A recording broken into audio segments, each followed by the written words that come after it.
சுவாசம் பதிப்பகம் வழங்கும் சுகாவின் மூங்கில் மூச்சு புத்தகம். சுகா தனது வாழ்வின் சுவையான பக்கங்களை பகிர்ந்து கொள்ளும் புத்தகம். புத்தகத்தை பெற திரையில் தெரியும் எண்ணை தொடர்பு கொள்ளவும். பாகிஸ்தானுடைய சட்ட அமைச்சர், அவர் பேர் அசாம் நசீர் தரார் அப்படின்னு நினைக்கிறேன். அவர் இந்த மாதிரி 23 வந்த பரிந்துரைகளில் 70% நாங்கள் ஏற்றுக்கொள்கிறோம் அப்படின்னு சொல்லி பேசுகிறார். அதற்கு பிறகு என்ன சொல்கிறாரு, இந்தியா கைப்பற்றி வைத்திருக்கும் காஷ்மீரில் சுயநிர்ணயம் கிடையாது, காஷ்மீரத்து மக்களுக்கு சுயநிர்ணயம் வழங்கக்கூடிய ஒரு நிலை வர வேண்டும், அங்கு இந்தியர்கள் அவர்களை அடக்கி வைத்திருப்பதை நாம் கண்டிக்க வேண்டும், இந்த நிலை மாற வேண்டும் அப்படின்னு பேசுகிறார். இதற்கு பதில் தருகிறார் இந்தியாவினுடைய தூதர். பாகிஸ்தான் இதெல்லாம் சொல்வதற்கு எந்த தகுதியும் மற்ற ஒரு நாடு, முதல்ல பயங்கரவாதத்தை ஊக்குவிக்கும் நாடு. இட்ஸ் a failed state, தோற்று போன ஒரு நாடு, இது நாடே கிடையாது, இது கடனிலும் மற்றவர்கள் தரக்கூடிய ஈகையினாலும், ஹேண்ட் அவுட்ஸ் கையில் கொடுக்குறாங்க, பிச்சை அளிப்பதனால் இந்த நாடு வாழ்கிறது. அவர்கள் நம்ம எங்கே அடிக்கிறார்கள் என்றால் இந்த காஷ்மீரத்தை மீண்டும் மீண்டும் சொல்லி காட்டுகிறார்கள், இஸ்லாமியர்களை இந்தியா சரியாக நடத்துவதில்லை என்றும் சொல்லுகிறார்கள். இதை மீறி நாம் பல அரபு நாடுகளிடையே மிகுந்த நன்மதிப்பை வைத்திருக்கிறோம்.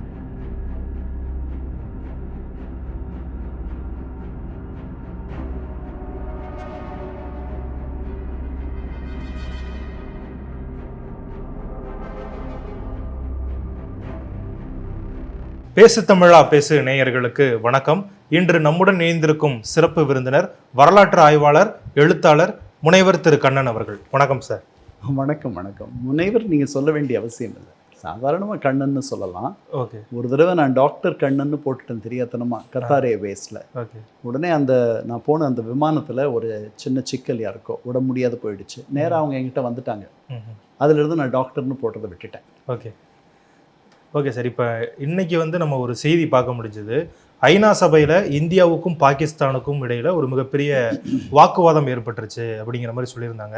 அது எதனால் ஏற்பட்டது அப்படின்னு சொல்லி எங்களுக்கு விரிவாக சொல்ல முடியுமா சார்? முதல்ல ஐநா சபையினுடைய ஒரு அங்கம் யுஎன் ஹியூமன் ரைட்ஸ் கவுன்சில், அதாவது ஐநா மனித உரிமைகள் ஆணையம் குழு அல்லது கவுன்சில் குழுன்னு சொல்லலாம், அல்லது சபைன்னு சொல்லலாம். அவங்களுடைய ஹெட் குவார்ட்டர்ஸ் ஜெனீவாவில் இருக்கு. ஜெனீவானா சுவிட்சர்லாந்தா சார்? சுவிட்சர்லாந்து. ஓகே. என்ன அங்கே இருக்கு. 2006 இந்த அமைப்பு இருக்கு. இந்த அமைப்பில் 47 நாடுகள் உறுப்பினர்கள், அதாவது ஐநாவினுடைய அத்தனை நாடுகளும் உறுப்பினர்கள். ஆனால் இதற்கு நீங்கள் தேர்தல் மூலமாக தான் அந்த 47 நாடுகளில் ஒரு நாடாக நீங்கள் வர முடியும். ஒரு தடவை நீங்கள் அந்த இடத்துக்கு தேர்ந்தெடுக்கப்பட்டீர்களானால் மற்ற உறுப்பு நாடுகள் வாக்களித்து உங்களை அந்த இடத்திற்கு அனுப்பும்.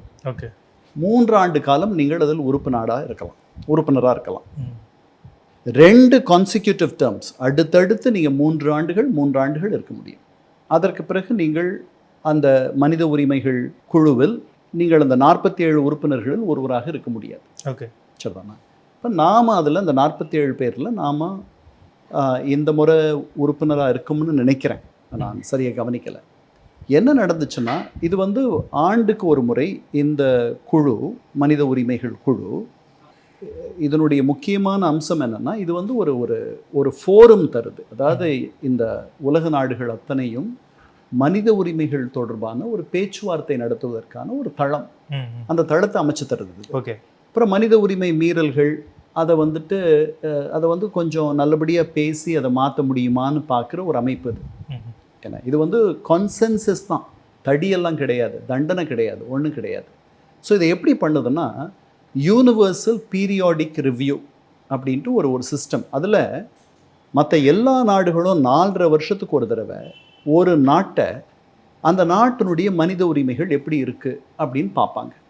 அவர்களுக்கு மத சுதந்திரம் இருக்கா, பேச்சு சுதந்திரம் இருக்கா, பெண்களும் ஆண்களும் சரிசமமாக நடத்தப்படுகிறார்களா, அல்லது கூலியில் பெண்களுக்கு குறைவான கூலி, ஆண்களுக்கு அதிகமான கூலி, இந்த மாதிரி. அப்புறம் இந்த மாதிரி ஒரு பல வகையான மனித உரிமைகள் சுதந்திரத்தை பற்றிய ஒரு ஆய்வு. இதை எல்லா நாடுகளும் சொல்லுவாங்க, எல்லா உறுப்பு நாடுகளும், இந்த 47 அல்ல, 193 ஐநா உறுப்பு நாடுகளும் இத்தகைய ஆய்வுக்கு உட்படுத்தப்படும். இதுக்கு வந்துட்டு யூனிவர்சல் பீரியாடிக் ரிவ்யூன்னு பேர். இப்போ பாகிஸ்தானுடைய 4வது யூனிவர்சல் பீரியாடிக் ரிவ்யூ போன வருஷம் வந்துச்சு. ஓகே, 2023 என்னமோ வந்துச்சு. 2024 போன ஆண்டு, அதுக்கு முந்தைய ஆண்டு வந்துச்சு. அதில் பல பரிந்துரைகளை பல நாடுகள் சொல்லியிருக்கின்றன. அதில் நீங்கள் பார்த்தீங்கன்னா முக்கியமாக வந்துட்டு என்ன சொல்கிறாங்கன்னா, பாகிஸ்தானினுடைய அரசியலமைப்பினுடைய 2வது சட்ட திருத்தம் வந்து அமைதியான்ட்டு ஒரு சின்ன குழு இருக்குது. அவர்கள் இஸ்லாமியர்களில் ஒரு பிரிவினர். அவர்கள் இஸ்லாமியர்களே கிடையாதுன்னு சொல்லிட்டு அந்த அரசியல் சட்ட திருத்தத்தை பெனசர் புட்டோவுடைய அப்பா ஜுல்ஃபிகார் அலி புட்டோ கொண்டு வந்தார். அதனால் சிறுபான்மையினர், இந்த மைனாரிட்டிஸுக்கு வந்துட்டு அங்கே வந்து ஒரு பெரிய சிக்கல் இருக்குது. அவர்கள் வந்து ஒரு ஹாமஜனைசிங் யூனிஃபார்ம் இஸ்லாமிக் விஷன் வச்சுருக்காங்க. அந்த விஷனுக்குள்ளே நீங்கள் வரல அப்படின்னா உங்களுக்கு கஷ்டம்.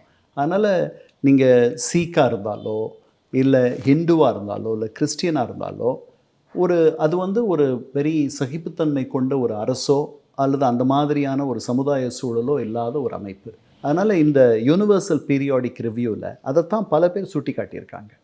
ஓகே, அப்போது இந்த பரிந்துரைகள் நீங்கள் பார்க்கும் பொழுது மைனாரிட்டிஸ், சிறுபான்மையினருக்கு மிகுந்த பாதுகாப்பு இல்லாத ஒரு இடம், சிறுபான்மையினர் மீது வன்முறைகள் நடக்கும் ஒரு இடம், சிறுபான்மையின் மீது நடக்கும் வன்முறைகளுக்கு இந்த அரசு வந்து எதிர்ப்பாகவோ அல்லது தடுக்கக்கூடிய வழிமுறைகளை கையாளவோ இல்லை என்று சொல்லக்கூடிய ஒரு செய்தியை மற்ற நாடுகள் எடுத்துரைக்கின்றன. 25ஆம் தேதி அல்லது 24ஆம் தேதி அந்த நாட்டினுடைய சட்ட அமைச்சர் இந்த குழு முன்பாக பேசினார். யார்? பாகிஸ்தானுடைய சட்ட அமைச்சர். அவர் பேர் வந்து அசாம் நசீர் தரார் அப்படின்னு நினைக்கிறேன். அவர் இந்த மாதிரி 23 வந்த பரிந்துரைகளில் 70% நாங்கள் ஏற்றுக்கொள்கிறோம் அப்படின்னு சொல்லி பேசுகிறார். அப்படி பேசும்பொழுது 2 கருத்துக்களை சொல்கிறார். என்ன சொல்கிறாரு? காசாவில் நடக்கும் அடக்குமுறைகள், அத்துமீறல்கள், அங்கு நடக்கும் சித்திரவதையை இந்த மன்றம் கண்டிக்க வேண்டும், உலகமே எதிர்க்க வேண்டும் அப்படின்னு சொல்கிறார். பாகிஸ்தானோட சட்ட அமைச்சர் சொல்கிறார். ஆமாம். அதற்கு பிறகு என்ன சொல்கிறாரு? இந்தியா கைப்பற்றி வைத்திருக்கும் காஷ்மீரில் சுயநிர்ணயம் கிடையாது. காஷ்மீரத்து மக்களுக்கு சுயநிர்ணயம் வழங்கக்கூடிய ஒரு நிலை வர வேண்டும். அங்கு இந்தியர்கள் அவர்களை அடக்கி வைத்திருப்பதை நாம் கண்டிக்க வேண்டும். இந்த நிலை மாற வேண்டும் அப்படின்னு பேசுகிறார். இது வந்து அவர் 25ஆம் தேதி பேசுகிறார். அடுத்த நாள் இதற்கு பதில் தருகிறார் இந்தியாவினுடைய தூதர். பாகிஸ்தான் இதெல்லாம் சொல்வதற்கு எந்த தகுதியும் மற்ற ஒரு நாடு. சரிதானா? முதல்ல பயங்கரவாதத்தை ஊக்குவிக்கும் நாடு அவர் வைக்கிற குற்றச்சாட்டு. 20 தடை செய்யப்பட்ட பயங்கரவாத அமைப்புகள் அங்கிருந்து இயங்குகின்றன அப்படின்னு ஒரு குற்றச்சாட்டு சொல்றார். என்ன? 2வது, இட்ஸ் அ ஃபெயில்டு ஸ்டேட், தோற்று போன ஒரு நாடு, இது நாடே கிடையாது, இது கடனிலும் மற்றவர்கள் தரக்கூடிய ஈகையினாலும், ஹேண்ட் அவுட்ஸ் கையில் வந்து கொடுக்குறாங்க, பிச்சை அளிப்பதனால் இந்த நாடு வாழ்கிறது அப்படின்னு சொல்கிறார். இது வந்து ரொம்ப கடுமையான ஒரு தாக்குதல். அதாவது இந்தியர்களுக்கு எப்போவுமே, இந்திய அரசுக்கு ராதர் எப்போவுமே பாகிஸ்தான் மீது அவர்கள் வந்து கிராஸ் பார்டர் டெரரிசம், இந்த எல்லைகளை கடந்த ஒரு பயங்கரவாதத்தை இந்தியாவுக்குள் அவர்கள் செலுத்துகிறார்கள் என்ற எண்ணம் எப்போதும் உண்டு. ஸோ அந்த இடத்துல எங்கே அடித்தா வலிக்குமோ அங்கே அடிக்கிறாங்க. அது பாகிஸ்தானியர்கள் வந்து உங்களுக்கு ஒசாமா பின் லாடன் அங்கே தான் இருந்தார். பாகிஸ்தானில் பல பேர், பாகிஸ்தானுடைய வாதம் என்னென்னா, இவர்களெல்லாம் நான் ஸ்டேட் ஆக்டர்ஸ், நாங்கள் இவங்களை ஊக்குவிக்கலை, நாங்கள் இவங்களை இங்கே இருக்க வைக்கலை, நாங்கள் இவர்களுக்கு வந்துட்டு ஆதரவு கிடையாது, இவர்களுக்கும் எங்களுக்கும் தொடர்பில்லை என்ற வாதத்தை பாகிஸ்தான் பல ஆண்டுகளாக வைத்து கொண்டிருக்கிறது. இவர்கள் நான் ஸ்டேட் ஆக்டர்ஸ், அரசுக்கும் அவர்களுக்கும் எந்த சம்பந்தமும் இல்லை, அவர்களை ஆங்கிலத்தில் நான் ஸ்டேட் ஆக்டர்ஸ்ன்னு சொல்கிறோம். சரிதானா? இப்போது இந்த தடை செய்யப்பட்ட அமைப்புகளில் நீங்கள் பார்த்தீங்கன்னா, ஐநா தடை செய்த அமைப்புகள்னு பலது இருக்குது. அந்த அமைப்புகளில் பாகிஸ்தான் ஆப்கானிஸ்தான் எல்லைக்கு இடையில் அல்லது 2 பக்கமும் இயங்குகிற சில பயங்கரவாத அமைப்புகள் தடை செய்யப்பட்டிருக்கின்றன. அதே மாதிரி அமெரிக்கா ஒரு தடை பட்டியல் வச்சுருக்கு. அந்த தடையில் நீங்கள் பார்த்தீங்கன்னா LTTE இருக்கும். ஓகே, சரிதானா? ஆனால் இந்த ஐநாவுடைய அந்த தடை செய்யப்பட்ட பட்டியல் பார்த்தீங்கனாலும் சரி, இல்லை அமெரிக்க பட்டியல் பார்த்தீங்கனாலும் சரி, பெரும்பாலான அமைப்புகள் இஸ்லாமிய தீவிரவாதத்தை ஒரு கொள்கையாக கையாளக்கூடிய அமைப்புகளாக இருக்கும். அதில் பாகிஸ்தான் பேர் உள்ள சில தீவிரவாத அமைப்புகளே இருக்குது. லக்ஷர் இ தாய்பா, அப்புறம் LETன்ட்டு ஒன்று, அது பாகிஸ்தான் அப்படின்ற பேரையும் சேர்த்துக்குது. இந்த மாதிரிலாம் இருக்குது. ஸோ இந்திய தூதர் வச்ச வாதம் என்னென்னா, நீங்கள் ஒரு தோற்று போன நாடு, நீங்கள் நாடே அல்ல, நம்பர் 1. நீங்கள் பயங்கரவாதத்தை ஊக்குவிக்கும் நாடு, நம்பர் 2. 3வது, மற்றவர்கள் தரக்கூடிய பிச்சையில் நீங்கள் வாழ்கிறீர்கள். இதெல்லாம் ரொம்ப கடுமையான தாக்குதல். ஏன்னா அவர் அதற்கு முன்னாடி முதல் நாள் பாகிஸ்தானின் சட்ட அமைச்சர் சுயநிர்ணய உரிமை இல்லாமல் காஷ்மீரத்து மக்கள் வாழ்கிறார்கள், இந்தியர்கள் அவர்களை, இந்திய அரசு அவர்களை அடக்குமுறைக்கு ஆளாக்கி அவர்களை அடக்கி வைத்திருக்கிறது, அவர்களுக்கு பேச்சு சுதந்திரமோ எந்த விதமான சுதந்திரமோ கிடையாது அப்படின்ட்டு. இப்போது இன்னொன்று சொன்னார் அந்த தூதர். என்ன சொன்னார்னா, பல் தரப்பு அமைப்புகள் இருக்குல்ல, ஐக்கிய நாடுகள் சபை அல்லது ஐரோப்பிய யூனியன் அல்லது இந்த மாதிரி ஐக்கிய நாடுகளுடைய மனித உரிமைகள் குழு அல்லது ஆர்கனைசேஷன் ஆஃப் இஸ்லாமிக் கோஆப்ரேஷன், OICன்ட்டு, அதாவது இஸ்லாமிய நாடுகள் எல்லாம் சேர்ந்து இஸ்லாமிய கூட்டுறவு கழகம் அல்லது நிறுவனம்னு வச்சுக்கோங்களேன். அதில் 57 நாடுகள் இருக்காங்க. அந்த 57 நாடுகளில் பாகிஸ்தான் ஒரு முக்கிய உறுப்பு நாடுகள். அந்த நாடுகளிடையே பாகிஸ்தான் தொடர்ந்து காஷ்மீரத்தில் மனித உரிமை மீறல்களை இந்திய அரசும் இந்திய இராணுவமும் செய்து வருகிறது என்ற பிரச்சாரத்தை முன்வைத்திருக்கிறது ஒவ்வொரு முறையும். 2022 அவர்களுடைய வெளியுறவு அமைச்சர்கள் சந்திக்கக்கூடிய ஒரு சந்திப்பு இஸ்லாமாபாத்தில் நடக்கிறது 2022. அந்த சந்திப்புக்கு பிறகு அந்த அமைச்சர்கள் ஒரு கம்யூனிகே, ஒரு அறிக்கையை தருகிறார்கள். அந்த அறிக்கையில் அவர்கள் காஷ்மீரத்தில் மனித உரிமை மீறல்கள் இருப்பதை நாங்கள் we are concerned, அங்கே சுயநிர்ணய உரிமை இல்லை என்ற பாகிஸ்தான் வாதத்தை வைக்கிறார்கள். அதைத்தான் நம்முடைய தூதர் சொல்கிறாரு, OICன்னு சொல்லியிருப்பார்.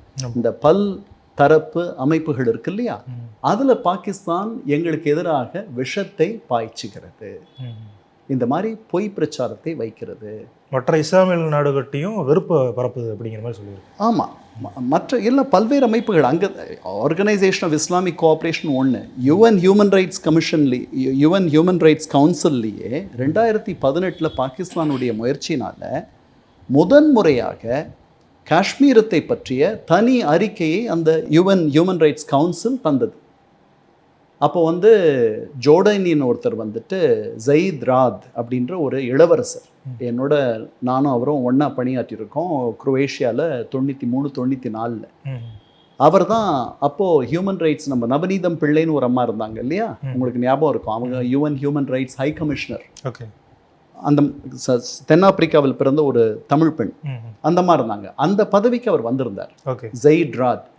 அவர் சொல்லி ஒரு 47 பக்க அறிக்கை வந்துச்சு முதன்முறையாக இந்தியாவில் உள்ள காஷ்மீரத்தை பற்றி. இது ஒரு இந்தியாவுக்கு ஒரு பின்னடைவு தான். அவர் அதுக்கு மேலே ஒரு படி மேலே போய் என்ன சொன்னார், ஒரு இண்டிபெண்ட் கமிஷனை நியமிக்கணும் காஷ்மீரத்தில் என்ன நடக்குதுன்னு பார்க்கறதுக்கு அப்படின்னு சொன்னார். அது நடக்கலை. ஏன்னா நாம் அந்த அளவுக்கு ஒரு பலமான ஒரு நாடு, அது மாதிரி எதுவும் நம்முடைய அனுமதி இல்லாமல் எதையும் நடத்திவிட முடியாது. பொதுவாக ஐநாவினுடைய அமைப்புகள் உறுப்பு நாடுகளுடைய அனுமதி இல்லாமல் எதையும் செய்வது என்பது மிகவும் கஷ்டம். அதனால தான் நம்ம 2009க்கு பிறகு அந்த கடைசி ஈழப்போர் முடிந்த பிறகு கூட மனித உரிமைகள் ஒரு 3 பேர் கொண்ட ஃபேக்ட் ஃபைண்டிங் கமிட்டியை ஐக்கிய நாடுகள் சபை இதே மனித உரிமைகள் குழு அமைச்சது. அவர்களால் இலங்கைக்கு வர முடியவில்லை. அவர்களுடைய ரிப்போர்ட்டை வெளியிலிருந்து தான் பண்ணாங்க. அதே மாதிரி தான் காஷ்மீரத்தை பற்றி 2018 வந்த இந்த ஐக்கிய நாடுகள் மனித உரிமைகள் குழு அறிக்கையும் வெளியிலிருந்து செய்யப்பட்ட ஒரு அறிக்கை தான். அதனால் பாகிஸ்தான் இந்த பல்தரப்பு அமைப்புகளில், பல்தரப்பு தளங்களில் நமக்கு எதிராகவே செயல்படுவது என்பது இந்தியர்களுக்கு ஒரு மிகப்பெரிய துன்பமாகவும் ஒரு மிகப்பெரிய இடர்பாடாகவும் இருந்திருக்கிறது. இது நம்முடைய வெளியுறவு கொள்கையை, நம்முடைய வலிமையை குறைக்கும் ஒரு முயற்சி. அவர்கள் நம்மை எங்கே அடிக்கிறார்கள் என்றால் இந்த காஷ்மீரத்தை மீண்டும் மீண்டும் சொல்லி காட்டுகிறார்கள். இஸ்லாமியர்களை இந்தியா சரியாக நடத்துவதில்லை என்றும் சொல்லுகிறார்கள். இதை மீறி நாம் பல அரபு நாடுகளிடையே மிகுந்த நன்மதிப்பை வைத்திருக்கிறோம். ஏன்னா பல இந்தியர்கள் வேலை செய்கிறார்கள். வளைகுடா நாடுகளில் நாம் பெருமளவில் இருக்கிறோம். யுனைடெட் அரப் எமிரேட்ஸ் அவர்களோடு நமக்கு இந்த பிரதமருக்கும் அவர்களுக்கும் அந்த ஆளுகின்ற அந்த குடும்பத்தினருக்கும் மிக நெருக்கமான ஒரு புரிதலும் ஒரு மரியாதையும் அபிமானமும் இருப்பதை நாம் காண்கிறோம். அந்த நாட்டினுடைய மிக உயர்ந்த சிவிலியன் ஆனர், நம்ம ஊரில் எப்படி பாரத் ரத்னாவோ அதை அவர்கள் நம்முடைய பிரதமருக்கு தந்திருக்கிறார்கள். இதுபோல் வேறு சில நாடுகளும் அவருக்கு செய்திருக்கின்றன. அதனால் பாகிஸ்தானின் இந்த பிரச்சாரம் ஒன்றும் புதிதல்ல. இதற்கு இந்தியாவினுடைய பதிலடி வந்துட்டு மிக கடுமையான பதிலடி. ஏனால் பாகிஸ்தானுடைய பொருளாதாரம் மிகுந்த துன்பத்தில் இருக்கும் ஒரு பொருளாதாரம். அவர்களுடைய பட்ஜெட் எடுத்துக்கிட்டிங்கன்னா பாகிஸ்தானில் வந்து கிட்டத்தட்ட 25 கோடியோ 26 கோடி மக்களும் இருக்காங்க. அவர்களுடைய ஆண்டுக்கான பட்ஜெட் நான் US டாலரில் சொல்கிறேன், 63 பில்லியனோ என்னமோ. தமிழ்நாட்டினுடைய பட்ஜெட் வந்துட்டு 43 பில்லியன். நம்ம 8 கோடி பேர். அப்போ நீங்கள் புரிஞ்சுக்கலாம் எப்படி அவங்க இருக்காங்க. பாகிஸ்தான் மக்கள் தொகை கிட்டத்தட்ட 40 கோடின்னு சொல்லுவோம். 26 கோடியோ நம்ம. ஓகே, 26 கோடி மக்களுக்கு அவர்களுடைய பட்ஜெட் வந்துட்டு 63 பில்லியன் டாலரோ என்னமோ. நாம 8 கோடி பேர், 3ல் ஒருத்தர் தான் நம்ம. நம்முடைய பட்ஜெட் எவ்வளவு? 43 பில்லியன் டாலர். சரிதானா? அப்போது ஏற்றத்தாழ்வுகள் உங்களுக்கு தெரிஞ்சிருது. நம்பர் 1. அவர்களுடைய கடன் வந்து கிட்டத்தட்ட அவர்கள் 119 கோடி பில்லியனோ அல்லது 179 கோடி பில்லியனோ அவர்களுக்கு மிகப்பெரிய கடன் சுமை அவர்கள் வைத்திருக்கிறார்கள். அவர்கள் சம்பாதிக்கிற ஒவ்வொரு ரூபாயிலும் ஏறக்குறைய 35 காசுகள் அந்த கடனுக்கான வட்டியையோ அசலையோ செலுத்துவதில் ஆண்டுக்காண்டு அவர்கள் செலவு செய்கிறார்கள். இப்போ 8 பில்லியன் டாலர் IMF லோன் கேட்டு அந்த 8 பில்லியன் டாலருக்கு IMF ஒத்துக்கிட்டு இருக்கு.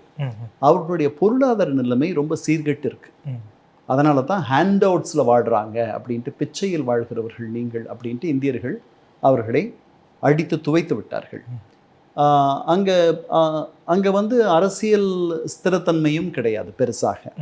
ஊழல் மலிந்திருக்கிறது. என்னோடு பல பாகிஸ்தானியர்கள் வேலை பார்த்தார்கள். அவர்களெல்லாம் மற்ற நாடுகளுக்கு குடிபெயர்வதற்கும் மிகுந்த ஆவலாக இருப்பதை நான் என்னோடு வேலை செய்த அந்த பாகிஸ்தானியர்கள் மத்தியில் பார்த்தேன்.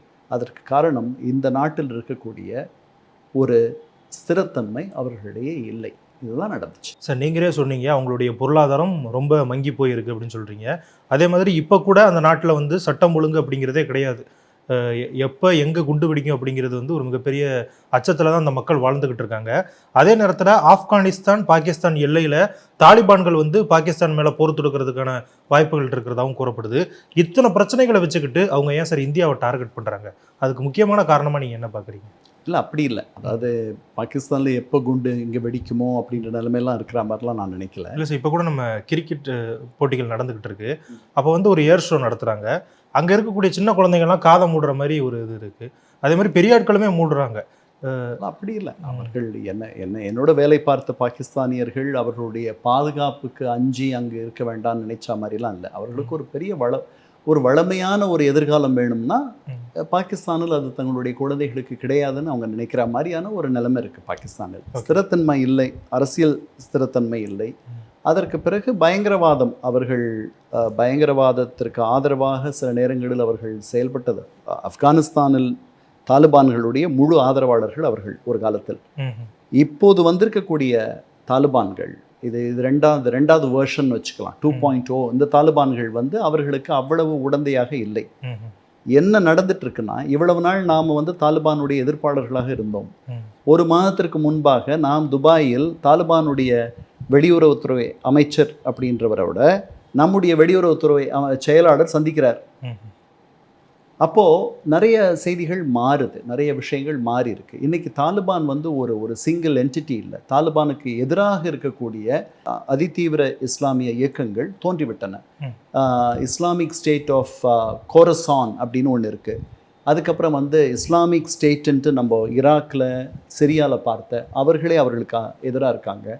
அல்கைடாவே திருப்பி சில வடிவங்களில் வந்திருக்கு. அதனால் நிறையா ஒரு சிங்கிள் என்டிட்டியாக வந்து தாலிபான் இல்லை. அவர்கள் எல்லாரோடவும் நட்போடு இருக்க வேண்டும் என்று எண்ணுவது போல் தெரிகிறது. அவர்களுக்கும் பாகிஸ்தானுக்கும் முன்பிருந்த நல்லுறவு இருப்பதாக தெரியவில்லை. சரிதானா? அது ஒரு சிக்கலாக இருக்குது. அதனால் பாகிஸ்தான் இது வரைக்கும் இந்தியா என்ன செஞ்சிட்டு இருந்துச்சோ அதை வந்து பண்ண முயற்சி பண்ணுதுன்ற மாதிரி சில ஆய்வாளர்கள் சொல்லுகிறார்கள். நாம் முன்னாடி என்ன பண்ணோம், தாலிபானுக்கு எதிராக இருந்த குழுக்கள் அத்தனை பேரையும் ஒருங்கிணைக்கும் முயற்சியை பல்வேறு நாடுகள் செய்தன. அந்த பல்வேறு நாடுகளில் நாம வந்து அவர்களுக்கு அந்த தாலிபானுக்கு எதிரான அந்த குழுக்களை ஒன்றிணைக்கும் முயற்சியிலும் சரி, அவர்கள் ஒன்றிணைந்த பிறகு அவர்களுக்கு பொருளுதவியும் தார்மீக உதவியும் நாம் செய்தோம்.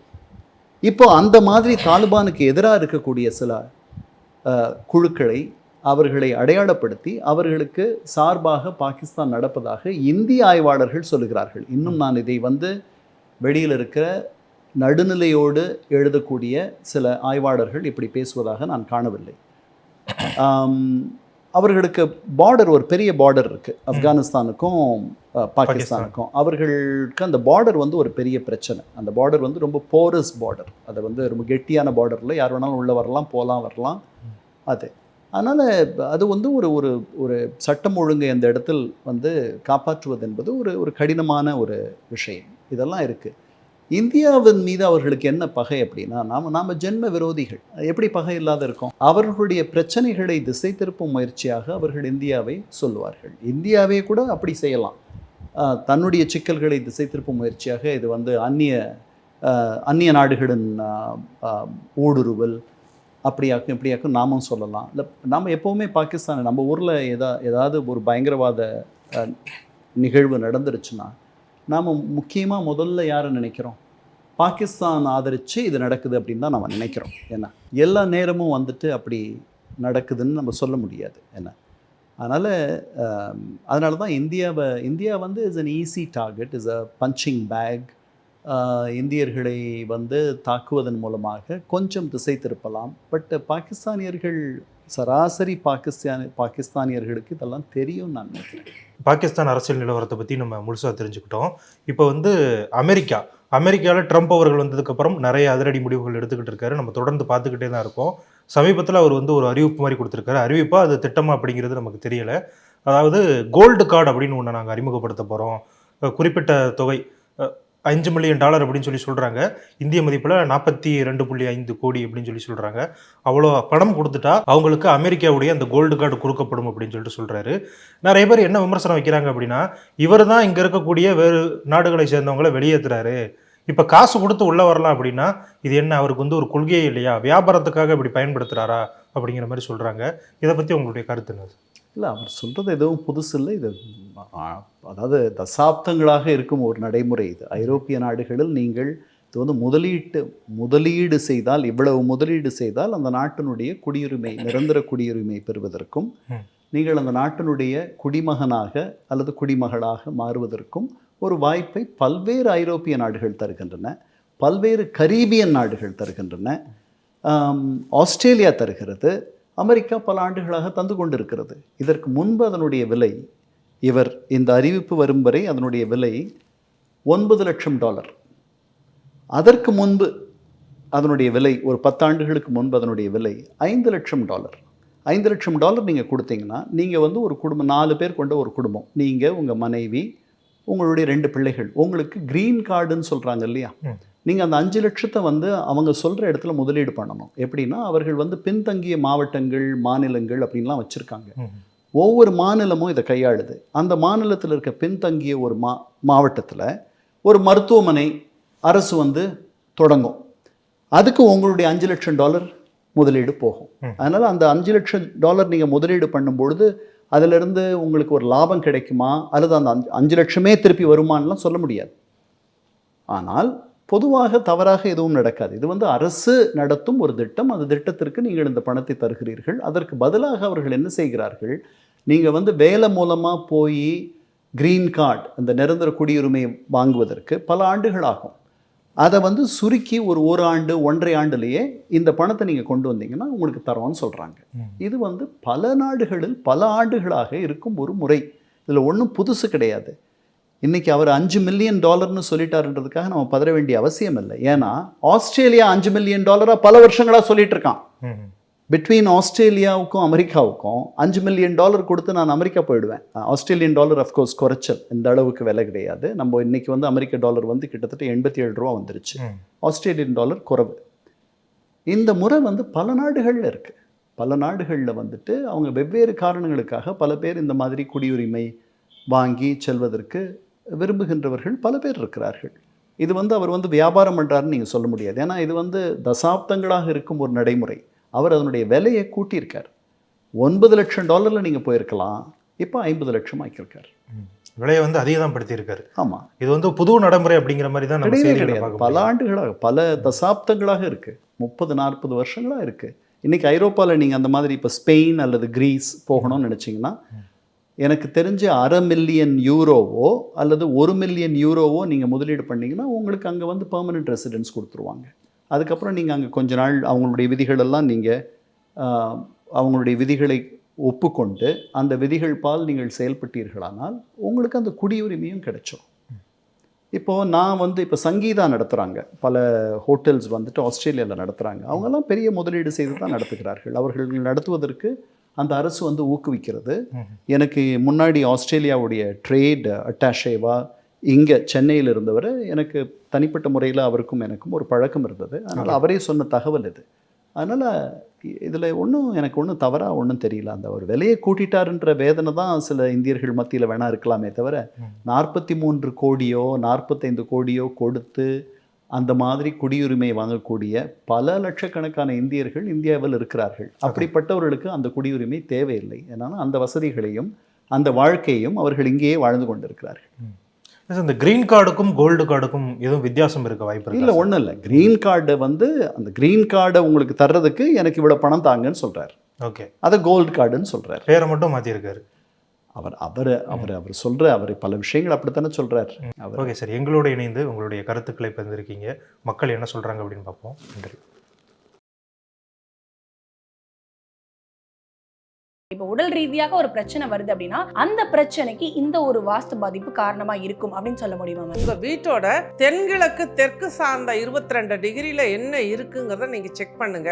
நான் சொல்ற மாதிரி பாதிப்பு அந்த இடத்துல இருந்தது அப்படின்னா நிச்சயமா அந்த இடத்துல. இந்த மாதிரி ஆன்மீகம் மற்றும் ஜோதிடம் சார்ந்த இன்னும் பல வீடியோக்கள் பார்க்கணுமா? மறக்காம திருவருள் டிவிக்கு சப்ஸ்கிரைப் பண்ணுங்க. திருவருள் டிவியுடைய சேனல் லிங்க் இந்த வீடியோடைய டிஸ்கிரிப்ஷன்ல இருக்கு.